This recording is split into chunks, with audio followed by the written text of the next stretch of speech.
Okay, we're now on step 10, and step 10, we need some more components. Now you'll probably see my components a little bit laid out differently. That is because we've got the little self-tapping screws with a countersunk head, the 3x10s. These are the MA5s. We've got the MA9s, the 3x32mm screw pins, and the MA10s, which are the 3x22mm screw pins. And we've got our drive shafts, our little dog bone drive shaft C1s, all on this napkin here.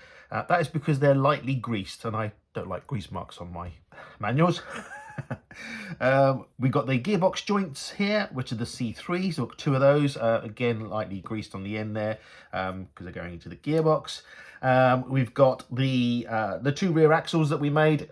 These are ready to go now into the rear of the car, which we're going to put in here. And you notice you've got a choice of either B2s or B5s. These are the body mount posts, depending on the body that you're using. Now, I'm using a custom body, and I'm going to be using some magnetic mounts. So I'm just going to use the first ones I'll come to. So I'll use these ones here, which are the B2s. Because I don't quite know exactly where on my chassis that I need the mounts to be, but I have to work that out later. But just for the sake of doing the step, I shall get something in place. Now let's do this. So it's a case of, I'll show you one side because it's no point in showing you two. But let's show you this side. So you've got your lower arms and upper arms here on. And we're going to be popping in one of your gearbox mounts, gearbox joints, which is one of these guys. Just slots in, okay? Then we need to use the screw pins to secure sub-axles here to the car. So these will only go in one way, so you can see that that fits in and that fits in. So, and to be honest with you, it's going to be fairly logical of which screw pin to use, because one's wider than the other, so you need the wide one for the bottom. Okay, so that's there. And you can see why there's a little bit of grease on there, but only lightly greased. And then we screw that in so that that's nicely screwed in. And you want that to sort of be tight, but that's it. You don't want it to be too tight. That needs to move freely. And then we need to pop in one of our dog bones. So pop in there. We need to bring that round, and it collects inside here as well. So pop that there. And if you need to, just turn like that. And then what we need to do is pop the top like that, and again with the smaller of the screw pins, go along the top.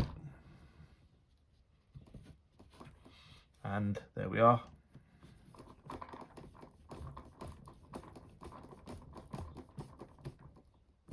Done. So I've got to do that on the other side. And then I've also got to put one of these in, and one of these kind of fits in like this, depending on your body. So let's pop this one in, and we're going to use one of the little countersunk screws. So this is the little MA5s. And again, I just repeat this for the other side.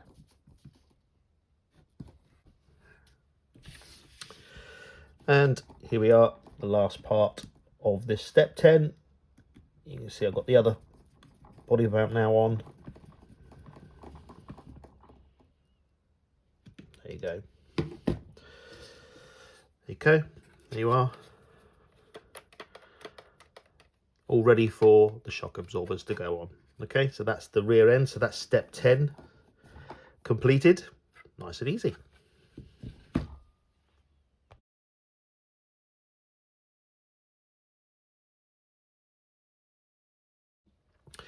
Right, so we move on to step 11, and step 11 is getting some more components. So our B components, so B10s, which are these two here. You can tell because this has got the mount here, which is going to be your bottom mount for your suspension. So that's the lower of the front arms, and I've got two of those lower arms, one for each side of the car.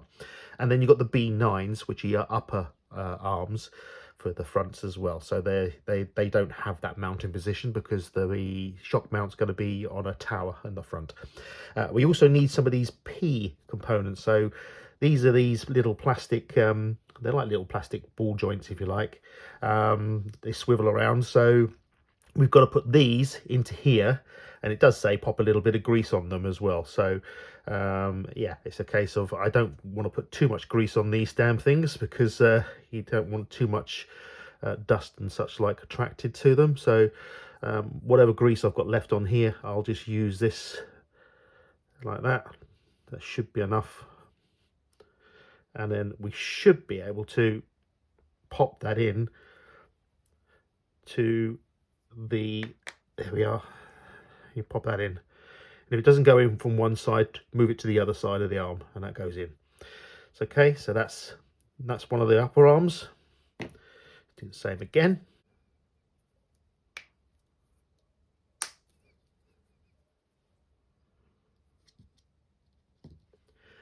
There we are. That's all completed. Step 11.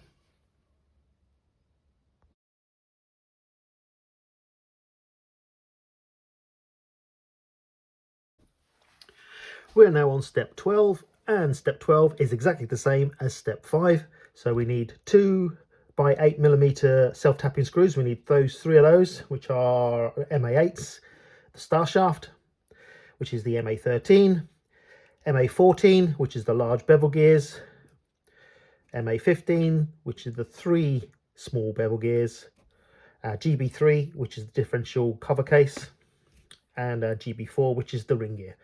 And much the same as we did before, we're going to take the cover case, and I'm going to do this dry, and I'm just going to show you it dry so it's done again if you didn't already. So small bevel gears,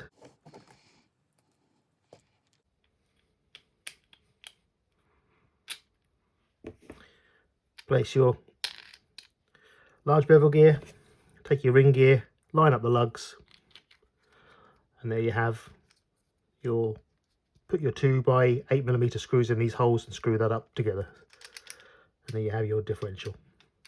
Okay, come back to you when I've done and greased it. And there we are, it's installed, it's greased, and you just tighten up the screws.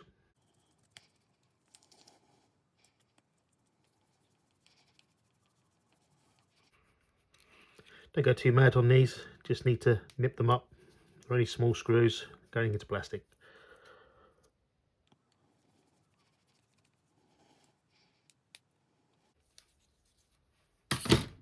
Step 12 completed.